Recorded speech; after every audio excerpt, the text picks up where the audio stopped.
Bonjour à tous ceux qui nous rejoignent pour cette deuxième partie d'Appel sur l'actualité. Bienvenue dans notre émission. Dans votre émission, nous allons débattre de la réforme constitutionnelle au Congo, un sujet qui vous passionne manifestement puisque vous êtes plus de 430 à avoir laissé ce week-end un commentaire sur notre page Facebook. Vous pouvez quand même toujours appeler au standard 33 9 693 2 fois 70 09 693 693 70 si vous appelez de France, et puis bien évidemment l'adresse mail appel.actu@rfi.fr ainsi que Facebook et Twitter.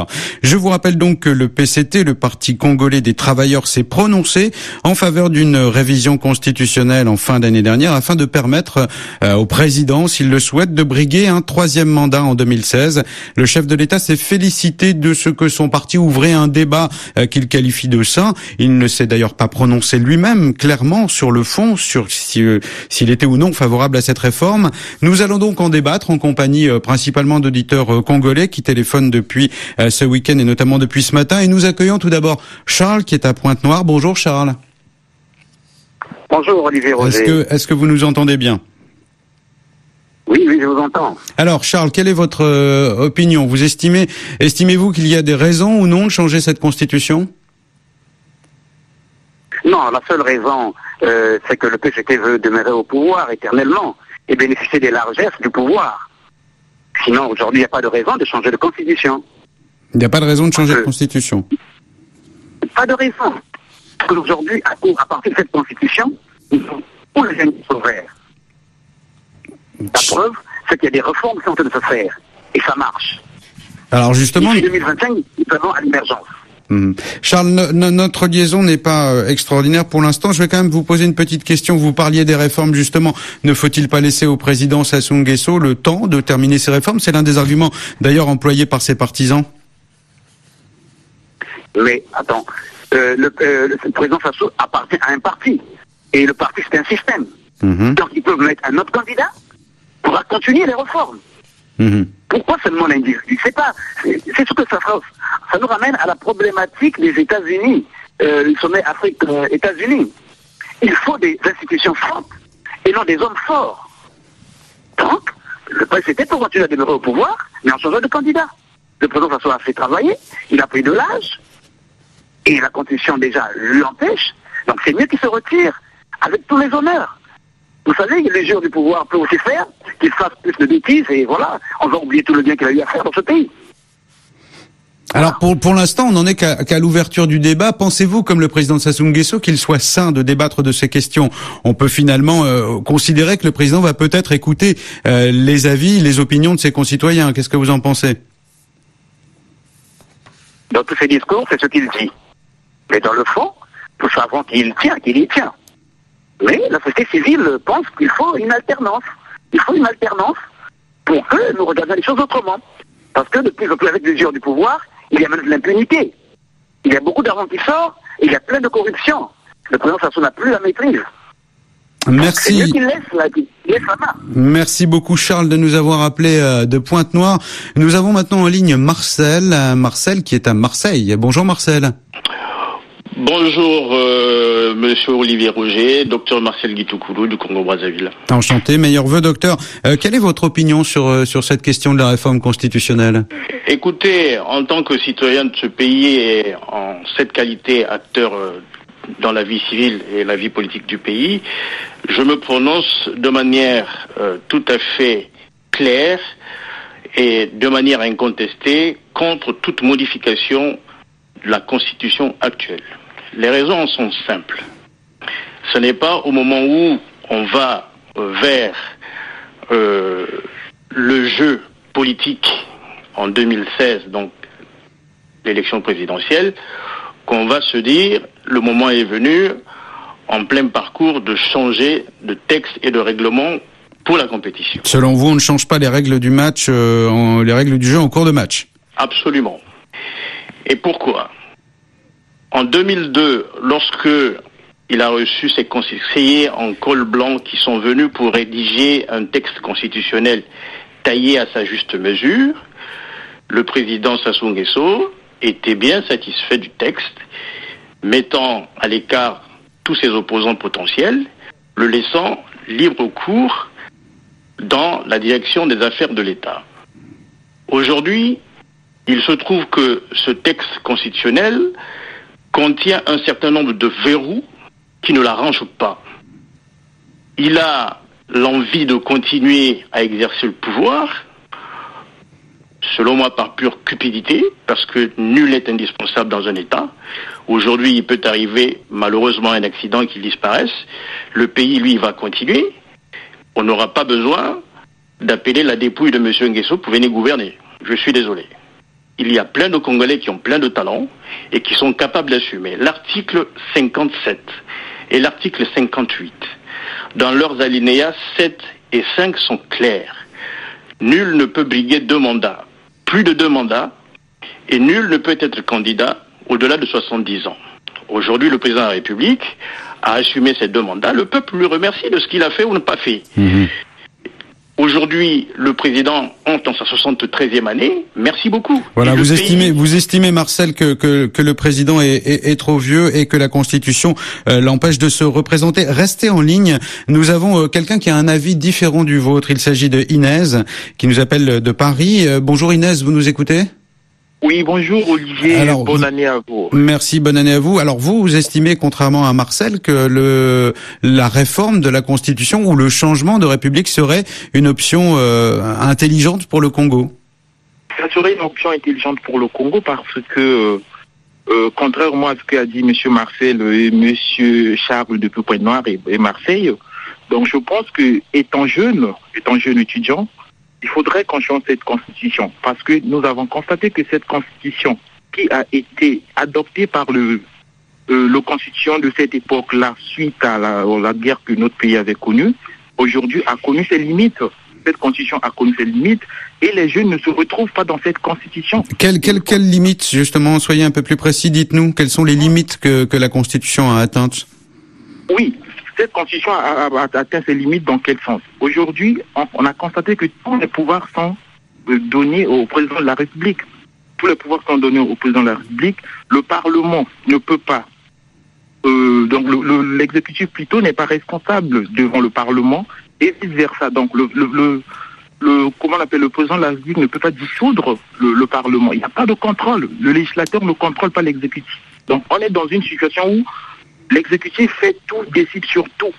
Donc, il nous faut changer cette constitution et aller vers la 6e République. Donc, ça, c'est l'un des arguments du PCT, le Parti congolais des travailleurs, le parti au pouvoir, qui dit la réforme de la Constitution permettrait de donner plus de pouvoir au Premier ministre et au Parlement. Mais est-ce que ce n'est pas un simple argument qui masquerait une volonté du président Sassou Nguesso de pouvoir tout simplement se représenter en 2016 ?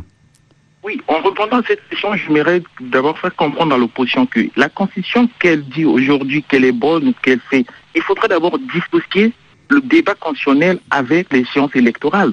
Le débat de la Constitution n'est pas une question parce qu'il y a des élections, non, c'est une question qui a été posée, voilà, on doit débattre de façon vraiment objective. Alors justement, j'ai une question pour vous. On parle de débat et le président Denis Sassou Nguesso s'est félicité que le débat soit ouvert dans la classe politique. Pensez-vous qu'il cherche à jauger les rapports de force au sein de cette classe politique, à savoir s'il y a trop de résistance, peut-être pourrait-il renoncer, parce que lui-même ne s'est toujours pas prononcé clairement sur la question. Non, mais le débat, le président se félicite au sens où la classe politique congolaise a atteint vraiment un niveau de maturité sur les débats. Donc il faut débattre, chacun doit apporter son avis. C'est pas parce que non, il doit tirer profit de ce que dit le PCT. Non, il dit oui, d'accord, c'est un débat qui va dans le sens de la démocratie. Le PCT a un avis, l'opposition a un avis. Donc débattez, s'il n'y a pas de solution, on sait qui va trancher. C'est ce que dit le président de la République. Il ne dit pas parce que il veut que tester ou mesurer s'il y aura résistance ou pas. Non. Merci beaucoup Inès. Je voudrais juste reprendre très rapidement Marcel qui est toujours en ligne et qui nous écoute. Marcel, vous êtes là ? Je suis là. Oui, je voulais vous poser un peu la même question. Pensez-vous que le président Sassou Nguesso, qui ne s'est pas prononcé lui-même sur le fond de cette réforme, pensez-vous qu'il cherche à jauger le rapport de force, à savoir s'il y a des résistances ou non au sein de la société ? Vous savez, le président Sassou, ça fait 30 ou 40 ans qu'il est au pouvoir et 40 ans qu'il s'est manipulé. En fait, entre ce que dit le PCT, le Parti congolais du travail, et l'expression du président de la République lors de son message de fin d'année, il n'y a pas l'once d'une différence.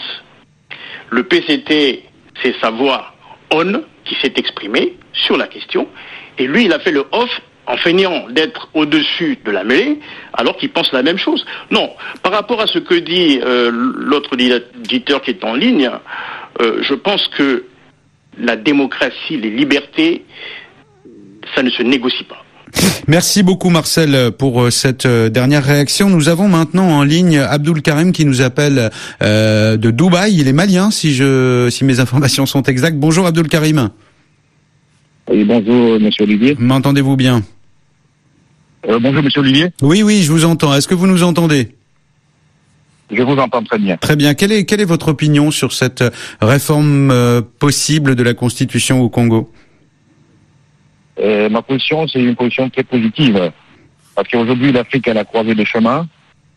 Je vois que c'est un sujet qui se dit aujourd'hui au Congo, concerne aussi l'Afrique entière. Et je pense qu'on ne fait pas la politique pour plaire au monde extérieur, c'est un système de développement interne. Monsieur le Président Sassou a fait beaucoup de choses pour son pays. Et aujourd'hui, je pense qu'il faut reformer cette constitution à fond. Il faut faire tomber les 3 murs juridiques, qui est l'article 57, l'article 58, l'article 185 de la constitution du pays. Et je pense qu'il faut un débat sain, comme il a dit, un débat constitutionnel et démocratique. Pour moi, le cas du Burkina ne pourra jamais y arriver au Congo. Il ne faut pas une révolution où les gens ne s'en sentiront pas entre la population, l'opposition et le pouvoir en place. Et pourquoi le cas burkinabé ne pourrait-il pas se reproduire au Congo? Pourquoi la société civile ne pourrait pas manifester son désaccord avec une réforme? Expliquez-nous. Je pense que si le débat démocratique et constitutionnel est très bien fait, la population congolaise ou bien la société civile est très nue pour pouvoir aller au-delà de cela. Il est très important de savoir que la paix, la stabilité et la sécurité et le développement sont conjoints. Merci beaucoup. Le cas du Congo aujourd'hui, ressemble exactement au cas de la République algérienne et populaire. Merci beaucoup Abdul Karim, je suis désolé de devoir interrompre, il y a énormément de monde au studio. Juste vient de nous appeler depuis Paris. Bonjour Juste. Oui, bonjour, Monsieur Olivier. C'est votre prénom, c'est Juste. Oui, je m'appelle Juste Prudence Soko, donc je voudrais intervenir à cette préoccupation matinale qui est très très intéressante pour l'avenir de mon pays. Alors, je dissocie. Moi, je suis pour ceux qui pensent que cette constitution devrait être changée. Parce que cette constitution, pour moi, a fait ses preuves. Et je pense que lorsqu'elle avait été rédigée en 2002, nous étions encore très jeunes et naïfs. Je ne peux pas comprendre. Je vais prendre en prenant un exemple. Je ne peux pas comprendre au niveau de l'article 58 portant sur l'âge du candidat. Il n'est pas normal que cet article soit considéré de nos jours comme étant valable. Pourquoi? Je pense que à 40 ans, il faut attendre 40 ans révolus pour être candidat et accéder à la magistrature suprême. C'est injuste. Je trouve cet article complètement mal rédigé et mal conçu. Et 70 ans, nous avons vu le cas de François Mitterrand, le cas de Jacques Chirac en France. Nous avons vu d'autres cas. Vous voyez le cas en Corée du Nord. D'aucuns me diront que c'est pas peut-être une raison.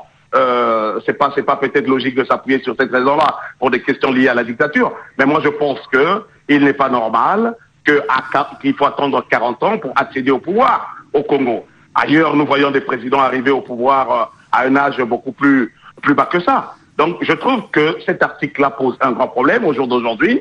Il faut que cette constitution soit complètement changée. Nous devons débattre sur cette question. Les Congolais doivent avoir sur cette question, comme le dit leur président de la République, un débat sain et un débat objectif. Donc, voilà pourquoi nous pensons qu'aujourd'hui, nous devons trancher sur ces questions-là. Merci beaucoup Juste de nous avoir appelé de Paris. Nous allons maintenant aller à Brazzaville. Excusez-moi de vous interrompre, il y a beaucoup de monde au studio et notamment les Brazzavillois qui appellent en masse. Alors nous avons Auguste en ligne. Bonjour Auguste. Bonjour Olivier. Vous êtes, contrairement à Juste, vous êtes contre ce changement de constitution? Oui, je suis contre le changement de constitution pour la bonne et simple raison que les institutions marchent correctement jusqu'à preuve du contraire. Et on doit changer une constitution quand il y a quand il y a crise. Il n'y a aucune crise au Congo. Et vous pensez même qu'un changement constitutionnel pourrait ouvrir une crise? Absolument, ça pourrait ouvrir une crise, c'est en cela que je voulais justement venir là. Ça pourra ouvrir une crise. Ça ne sert pas que vous verrez par exemple que tous ceux qui sont en train de parler du changement de constitution, M. Olivier, ils n'ont pas d'argument. Ils ne parlent pas de révision. Mais quand ils disent que l'article 58, 57, mais tout ça, ça peut se réviser, c'est-à-dire un amendement. On peut apporter des amendements. Mais pourquoi parlent-ils nécessairement de changement de constitution? Parce qu'ils veulent maintenir absolument. C'est un alibi, ils veulent maintenir M. Sassou au pouvoir. Mais ça, nous n'accepterons pas cela. Quand vous dites nous n'accepterons pas cela, pensez-vous que la société civile congolaise, pensez-vous que les mouvements politiques vont se manifester maintenant que le débat est ouvert? Pensez-vous que nous allons assister à des prises de position publiques, à des manifestations? Va-t-il y avoir un courant pour ou contre cette modification? À quoi va ressembler ce débat souhaité par le président? Absolument, absolument. Ça va souffrir. Et probablement même les mouvements de masse vont vraiment se faire sentir à Brazzaville. Parce que, entre-temps, ce que dit le PCT, c'est exactement ce que dit M. Sassou, c'est sûr. Et donc, par conséquent, tout ce qu'on dit ne s'est pas prononcé. Non, c'est faux. Il s'est prononcé à travers son parti. Parce que le PCT ne peut pas se prononcer si lui, il ne le dit pas. Et donc, par conséquent, c'est lui qui a parlé à la place, en lieu et place du PCT. Le PCT parle donc au nom du président de la République. Je suis sûr et certain qu'ils veulent tout simplement maintenir le président au pouvoir. Or, ils parlent d'ailleurs de la modernité. Il faut amener le Congo à la modernité. C'est quoi la modernité? La modernité aujourd'hui, c'est l'alternance.